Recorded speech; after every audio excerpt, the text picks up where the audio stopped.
এখানে শুয়েছো কেন বাবা? আসো, পড়ে আসো, খাটের উপরে আসো বাবু। এখানে কোণার মধ্যে শুয়েছো কেন সোনা? আছো বাবা, আসো। রাগ করেছো? রাগ করেছো? আমি তো বকিনি তোমাকে। এত ঘুম পেয়েছে, কোণার মধ্যে শুয়েছিস কেন? আয়, উপরে আসো, আসো, কাম কাম কাম। কই যা বাবা, শুনেছে আমার, কই আমার বাবা যে শুনেছে, আসো।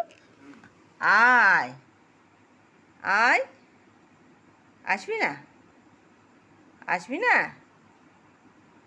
ঘুম পাচ্ছে নাকি? এত ঘুম পেয়েছে? তা ঘুমা। তো এখানে কোণার মধ্যে কেন? মশাই কামড়াবে তো, চলে আসো। পুটপুট করে তাকাচ্ছে আমার। মশাই কামড়াবে তো, চলে আয়। আর বন্ধুদের গুড নাইট করো। এখন কিন্তু নাইট, এটা গুড নাইট। গুড নাইট বন্ধুরা, গুড নাইট। আবার বড় বড় করে তাকাচ্ছে। দেখো, বন্ধুদের গুড নাইট করো। হ্যাঁ, গুড নাইট তো, এই তো গুড নাইট, গুড নাইট। বন্ধুদের গুড নাইট করেছে। প্রচুর ঘুম পেয়েছে ওর। বাবু ঘুম পাচ্ছে? শরীরটা ভালো লাগছে না বাবা? হ্যাঁ, ঘুমের ঘোরে আছে। বন্ধুরা রাখছি। Good night. বন্ধুদের গুড নাইট করেছো বাবা?